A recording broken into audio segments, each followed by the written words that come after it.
నమస్కారం city news కి స్వాగతం. విద్యుత్ పొదుపుపై అవగాహన ర్యాలీ జిల్లా కలెక్టర్ కార్యాలయం వద్ద జరిగింది. జిల్లా కలెక్టర్ కార్యాలయం నుండి నగరంపాలెం వరకు జరిగిన అవగాహన ర్యాలీని జిల్లా కలెక్టర్ వేణుగోపాల్ రెడ్డి జెండా ఊపి ప్రారంభించారు. విద్యుత్ అవగాహన ర్యాలీ ప్రారంభించిన అనంతరం జిల్లా కలెక్టర్ వేణుగోపాల్ రెడ్డి మాట్లాడుతూ జాతీయ విద్యుత్ వినియోగదారుల దినోత్సవం సందర్భంగా జిల్లా విద్యుత్ పొదుపుపై అవగాహన కార్యక్రమాలు నిర్వహిస్తున్నట్లు చెప్పారు. వనరుల కొరత ఏర్పడుతున్న నేపథ్యంలో ఉన్న వనరులను జాగ్రత్తగా వినియోగించుకోవాల్సిన అవసరం ఉందన్నారు. భావితరాలకు వనరులను అందించాలనే ఉద్దేశంతో విద్యుత్ పొదుపు అవగాహన కార్యక్రమాలు చేపట్టినట్లు చెప్పారు. కార్యక్రమంలో జేసీ రాజకుమారి, విద్యుత్ అధికారులు, సిబ్బంది పాల్గొన్నారు.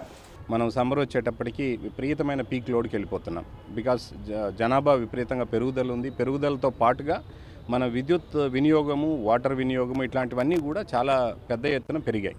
సో ఆ పెరిగినటువంటి డిమాండ్కి అనుకూలంగా సప్లై అన్నది ఒక పెద్ద ఛాలెంజ్గా ఉంటుంది ఎప్పుడు. సో మనం రిసోర్సెస్ని దృష్టిలో పెట్టుకొని, మన దగ్గర ఉన్నటువంటి రిసోర్సెస్ని దృష్టిలో పెట్టుకుంటే, జనాభాని దృష్టిలో పెట్టుకొని మనం ఎక్కడెక్కడ పొదుపు చేయగలమో వాటి మీద దృష్టి పెట్టాల్సిన అవసరం ఉంది.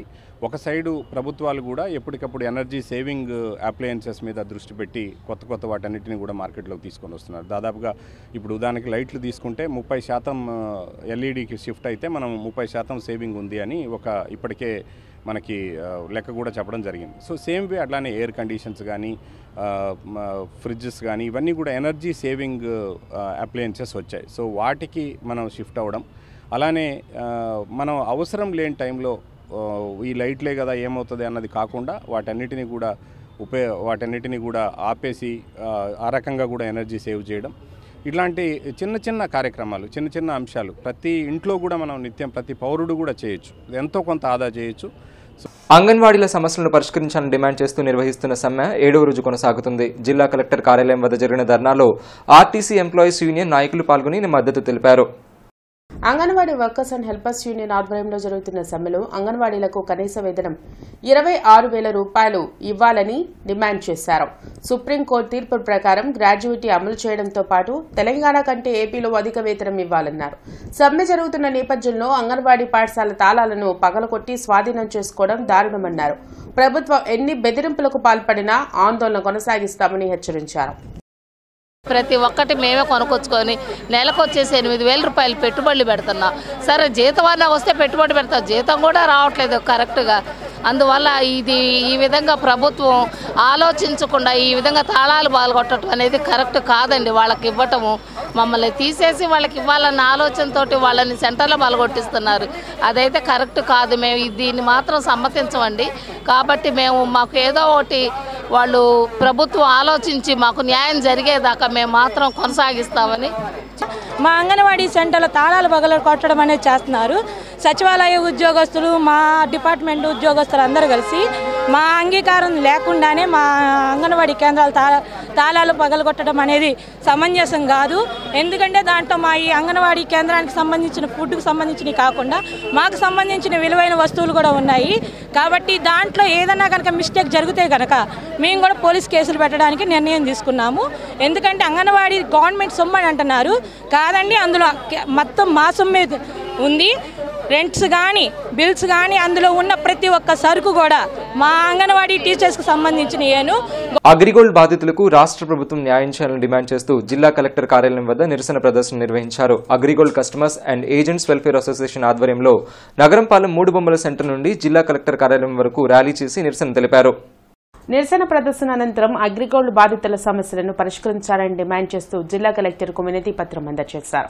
నిరసన ప్రదర్శనలో పాల్గొన్న సిపిఐ రాష్ట్ర సహాయ కార్యదర్శి, అసోసియేషన్ గౌరవ అధ్యక్షుడు ముప్పాల నాగేశ్వరరావు మాట్లాడుతూ అగ్రిగోల్డ్ బాధితులకు న్యాయం చేసేలా ముఖ్యమంత్రి స్పందించాలని కోరారు. అగ్రిగోల్డ్ కంపెనీకి సంబంధించిన 36,000 కోట్ల రూపాయల విలువైన ఆస్తులను ప్రభుత్వం స్వాధీనం చేసుకుని ఇప్పటి వరకు బాధితులకు న్యాయం చేయలేదన్నారు. ఇప్పటికైనా ప్రభుత్వం స్పందించి అగ్రిగోల్డ్ బాధితులకు న్యాయం చేయాలని, లేకుంటే బాధితుల కారుణ్య మరణాలకు అనుమతి ఇవ్వాలని డిమాండ్ చేశారు. కార్యక్రమంలో సిపిఐ జిల్లా కార్యదర్శి జంగాల అజయ్ కుమార్, నగర కార్యదర్శి మాల్యాద్రి, స్టాలిన్ తదితరులు పాల్గొన్నారు. తీవ్రమైన ఆర్థిక మానసిక ఒత్తిడితో కొట్టుమిట్టాడుతూ ప్రతి వారం 2-3 చనిపోతూ ఉన్నారు.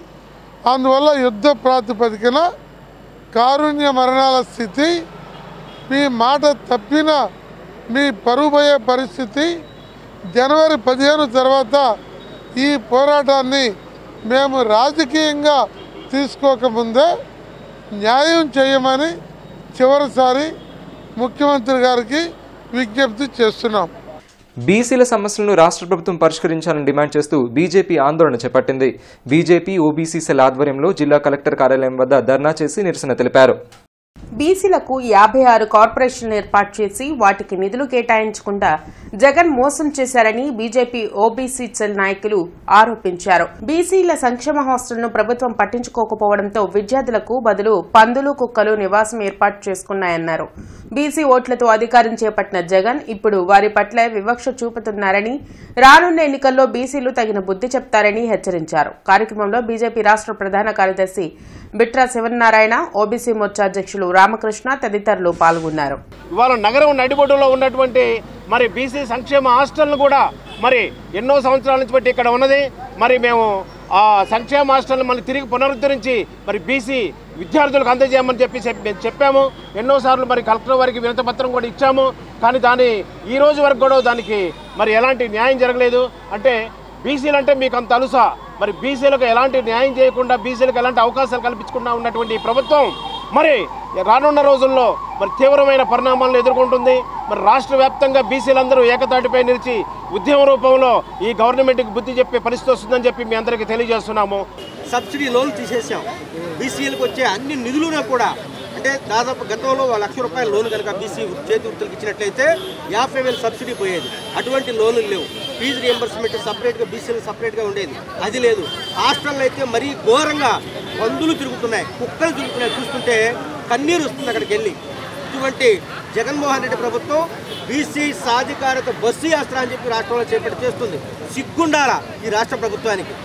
బీసీలకు అన్యాయం చేసి స్వాతంత్రం వచ్చిన తర్వాత నరేంద్ర మోదీ గారి 75 సంవత్సరాల్లో బీసీ కమిషన్ చట్టబద్ధత కల్పిస్తే ఈ రాష్ట్ర ప్రభుత్వం బీసీలను విడగొట్టి వారికి నిధులు లేకుండా, విధులు లేకుండా బీసీల హక్కులు కాలరాస్తుంది రాష్ట్ర ప్రభుత్వం. ప్రతి సోమవారం నిర్వహించే కలెక్టర్ స్పందన కార్యక్రమంలో బాధితులు పాల్గొని తమ సమస్యలను పరిష్కరించాలంటూ వినతి పత్రాలను అందజేశారు. బాధితుల నుండి వినతి పత్రాలను స్వీకరించిన జిల్లా కలెక్టర్ వాటిని పరిష్కరించాలని సంబంధిత అధికారులను ఆదేశించారు. బొంగరాలబేడుకు చెందిన వికలాంగుడైన శివకుమార్ కు పెన్షన్ ఇవ్వాలని కోరుతూ స్పందన కార్యక్రమంలో ఫిర్యాదు చేశారు. 90% వికలాంగుడైన శివకుమార్ పెన్షన్ కోసం దరఖాస్తు చేసుకున్నా అధికారులు పట్టించుకోవడం లేదని వాపోయారు. తుమ్మల చెరువుకు చెందిన పవిత్ర పుట్టుకతో అంధురాలు కావడంతో రిజర్వేషన్ కోటాలో జూనియర్ అసిస్టెంట్ పోస్టుకు ఎంపికైనట్లు చెప్పారు. ఆగస్టులో ఎంపికైన పవిత్రకు ఇప్పటి వరకు పోస్టింగ్ ఇవ్వకుండా అధికారులు తిప్పుతున్నారని జిల్లా కలెక్టర్ స్పందించి న్యాయం చేయాలని కోరారు. మొత్తం అయిపోయింది. యూనివర్సిటీకి మన ఆగస్టు 31 తారీఖు నాకు కలెక్టర్ సార్ లెటర్ ఇచ్చారు సార్. యూనివర్సిటీకి ఇస్తే యూనివర్సిటీకి వెళ్తే వాళ్ళు వద్దు అన్నారు. సరే అని మేడం దగ్గరికి వెళ్తే వేరే డిపార్ట్మెంట్ ఇస్తాంలే, చూసి ఇస్తాంలే అని అన్నారు. సరే అని వాళ్ళు తిరిగితే సరే అని ఇంకా ఇవ్వట్లేదు. ఇక్కడికి వస్తే మన డిఆర్ఓ సార్ గారు ఉన్నారు. ఆ సార్ పిలిస్తే అడిగితే ఈసారి పోస్టులు పడినప్పుడు కలెక్టర్ గారు పర్మిషన్ తీసుకొని ఇద్దాం అనుకుంటున్నారు మేడం గారు అని చెప్పారు. ఫెయిన్ రావట్లేదు. మా మదర్ ఫాదర్ చనిపోయారు. ఇద్దరు గవర్నమెంట్ జాబ్ అని తీసారు. అప్పుడు ఎప్పుడో మదర్ బతుకున్నప్పుడు ఫెయిన్ అయిపోయింది. ఇప్పుడుదాకా లేదు. గవర్నమెంట్ జాబ్ పెన్షన్ అవ్వట్లేదు. నాకు రూపాయి లేదండి. నేను దాసున్న ఎల్ఐసి కూడా అయిపోయింది. నాకు రావట్లేదు. అది పెట్టాం 75% మామూలు ఇచ్చారు. ఇప్పుడు సదరం ఇచ్చారు 90% ఉంది. మరి సదరం సర్టిఫికేట్ పెట్టుకుంటే ఇవ్వట్లేదా? ఇవ్వట్లేదు. ఎప్పుడు పెట్టారు? ఈ మధ్య ఇచ్చింది. ఈ మధ్య సదనం ఇచ్చాను. రాష్ట్రంలో ఖాళీగా ఉన్న ప్రభుత్వ ఉద్యోగాలను భర్తీ చేయాలని డిమాండ్ చేస్తూ ఏపీ ఉద్యోగ పోరాట సమితి ఆందోళన చేపట్టింది. జిల్లా కలెక్టర్ కార్యాలయం వద్ద నిరసన ప్రదర్శన నిర్వహించి జిల్లా కలెక్టర్ కు వినతి పత్రం అందజేశారు. గ్రూప్ 1, గ్రూప్ 2 అభ్యర్థుల వయోపరిమితి 42 సంవత్సరాల నుండి 44 సంవత్సరాలకు పెంచాలని డిమాండ్ చేశారు. రాష్ట్రంలో ఖాళీగా ఉన్న ప్రభుత్వ ఉద్యోగాలపై శ్వేతపత్రం విడుదల చేయాలన్నారు. మెగా డిఎస్సీ విడుదల చేయడంతో పాటు ఖాళీగా ఉన్న 2,30,000 ఉద్యోగాలను భర్తీ చేయాలని, లేకుంటే ప్రజాప్రతినిధుల ఇళ్లను ముట్టడిస్తామని హెచ్చరించారు. కార్యక్రమంలో ఏఎస్ఎఫ్, ఎన్ఎస్యుఐ, ఏఐవైఎఫ్, టీఎన్ఎస్ఎఫ్ నాయకులు పాల్గొన్నారు. జాబ్ గ్యారెంటీలు, మెగా డీసీలు అంటూ యువతను నయవంచన దిశగా చేసి మరోసారి యువత ఓట్లు కొల్లగొట్టాలనే ఉద్దేశంలో భాగంగా ఈరోజు ఆడుదాం ఆంధ్ర పేరుతో నిరుద్యోగులు మోసం చేస్తున్న ముఖ్యమంత్రి ఈరోజు నిరుద్యోగ లోకం అంతా ప్రశ్నిస్తూ ఉంది. మా ఉద్యోగాలు ఎక్కడా అని. ఖాళీ పోస్టులు భర్తీ చేస్తున్నాడు. రకరకాల మోసాలతో ముందుకెళ్ళి మోసపూరితమైన ముఖ్యమంత్రి ఈరోజు ఇటువంటి కొత్త కొత్త డ్రామాలతో ఎన్నికల స్టంట్లో భాగంగా ఫిట్నెస్ పేరుతో ఆడుదాం ఆంధ్రాను యువతను మోసం చేద్దాం చూస్తూ ఉన్నాడు. ఇటువంటి అన్ని సాగవు. మా ప్రధాన డిమాండ్గా గుంటూరు జిల్లాలో ఉన్న యువజన విద్యార్థి సంఘాలందరం ముక్తఖండంతో ఆంధ్రప్రదేశ్లో రాష్ట్రంలో ప్రభుత్వం ఇస్తా అన్న పోస్టులు భర్తీ చేయాలా, ఖాళీ పోస్టులు భర్తీ చేయాలా, వయోపరిమితిని పెంచాల్సిన బాధ్యత ప్రభుత్వాన్ని. ఎందుకంటే ఇది ప్రభుత్వం చేసిన తప్పు.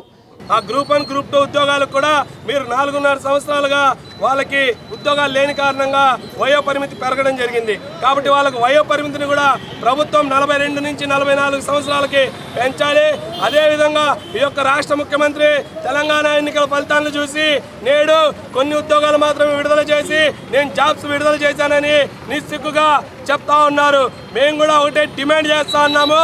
మీరు కనుక 2,35,000 ఉద్యోగాలు భర్తీ చేయకుండా ఎలక్షన్స్కి వెళ్తే జగన్మోహన్ రెడ్డి గారు చెప్తా ఉంటారు నేను బటన్ నొక్కుతా ఉన్నాను, సంక్షేమ పథకాలు అందరి అకౌంట్లో పడతా ఉన్నాయని. మేము కూడా ఒకే ఒక్క బటన్ నొక్కడానికి సిద్ధంగా ఉన్నాము. ఆ యొక్క బటన్ పేరే ఈవీఎం. గతంలో జగన్మోహన్ రెడ్డి గారు ప్రతిపక్షంలో ఉన్నప్పుడు ఈ రాష్ట్రంలో ఖాళీగా ఉన్నటువంటి ఉద్యోగాలన్నింటినీ భర్తీ చేస్తాను, తక్షణమే ప్రభుత్వం ఏర్పాటు అవ్వగానే ఖాళీగా ఉన్న ఉద్యోగాలని భర్తీ చేస్తానన్నటువంటి జగన్మోహన్ రెడ్డి ఇప్పటికీ 4.5 సంవత్సరాలు పూర్తయినప్పటికీ కూడా ఖాళీగా ఉన్న ఉద్యోగాలను భర్తీ చేయలేనటువంటి దౌర్భాగ్య పరిస్థితిలో ఈ రాష్ట్ర ప్రభుత్వం ఉంది. ఈ రాష్ట్ర విద్యాశాఖ మంత్రి ఒక మాట మాట్లాడుతూ ఉంటాడు, విద్యార్థులు ఎక్కువగా చదువుకోవడం వల్లే మేము యువతకు ఉద్యోగాలు ఇవ్వలేకపోతున్నాం అన్నారు. సిగ్గుందా విద్యాశాఖ మంత్రి గారికి అని నేను ప్రశ్నిస్తా ఉన్నాను.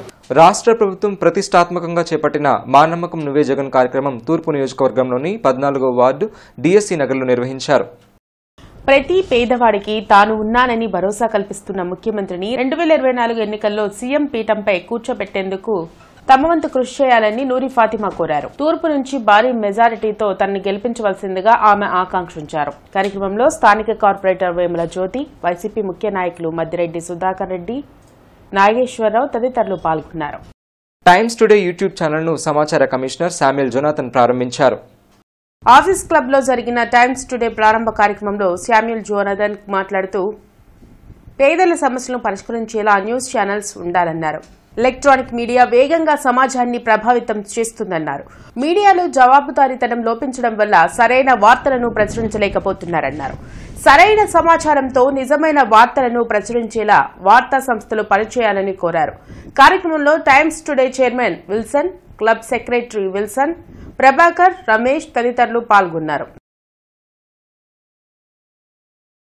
మారుతున్న ప్రపంచంలో అత్యంత వేగంగా మీడియా కూడా వ్యాప్తి చెందుతూ ఉన్న తరుణంలో ఈ ఛానల్ ద్వారా నిజమైన ఆధారిత పూరిత వార్తలను ప్రసారం చేయాలని, ప్రజలకు ప్రభుత్వానికి మధ్య వారధిగా పనిచేయాలని, సమాజంలో జరుగుతున్న ప్రతి ఒక్క అంశాన్ని కూడా ప్రజలకు అత్యంత వేగంగా అత్యంత నాణ్యతగా కూడిన వార్తలు ప్రసారం చేయాలని ఆశిస్తున్నాను.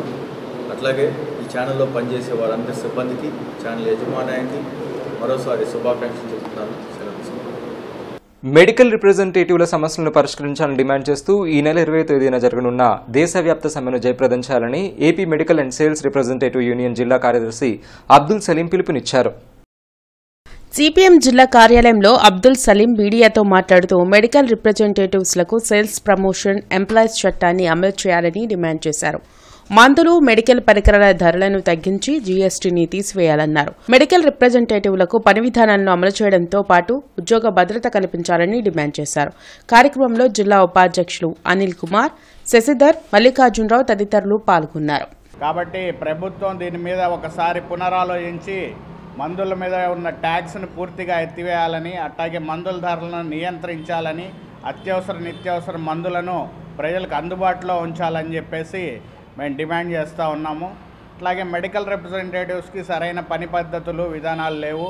దీని మీద గవర్నమెంట్ ఒకసారి 2017లో ట్రైపార్టైట్ కమిటీ నిర్వహించింది, కానీ ఆ తర్వాత ముందుకు తీసుకెళ్ళలేదు.